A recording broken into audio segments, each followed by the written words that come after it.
Men's college basketball launches fully into March Madness 2024 as the 68-team field for the NCAA Tournament was announced on the Selection Sunday. UConn, which won the national championship last year, will enter the tournament with an even bigger target as the #1 overall seed. The Huskies will play in the East Regional, and they are joined as a top seed by Houston in the South, Purdue in the Midwest and North Carolina in the West. USA Today Sports will provide the latest men's bracket reveal updates, conference tournament highlights, news, analysis and more throughout the day.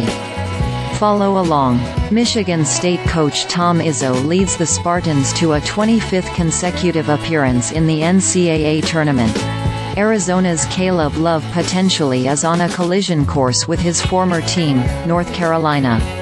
But the real miracle in the West region involves Grand Canyon's Tyon Grant Foster, who almost 2 years ago collapsed at halftime of a DePaul game after suffering a cardiac arrest.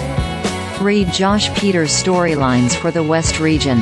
If the seeds were to hold form, the Midwest region final would match Purdue, which hasn't been to the Final Four since 1980, against Tennessee, which hasn't been to the Final Four ever. Now, the question is whether either of those teams will actually get to the region final. Read Steve Berkowitz's predictions for the Midwest region.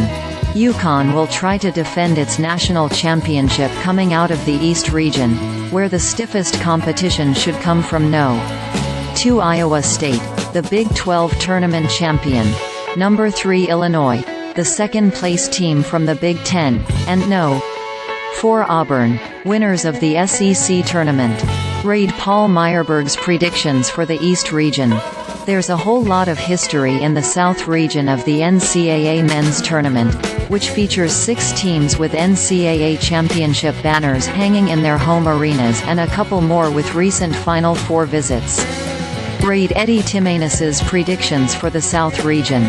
There are only 68 sports for the NCAA tournament, so that means some programs will inevitably be snubbed. For those that miss the big dance, there is always the National Invitation Tournament, better known as the NIT. The tournament will begin Tuesday with the first round and conclude with the championship game on April 4th. See who made it, who declined invites and when the games will be played.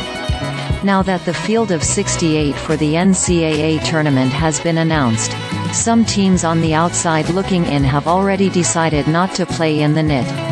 For the Connecticut Huskies, this has already been a history-making season in a number of respects. But while some history is with them, some is going against them as they embark on their bid for a rare repeat as men's college basketball champions. For what it's worth, they'll enter the NCAA tournament as the #1 team in the USA Today Sports Coaches poll.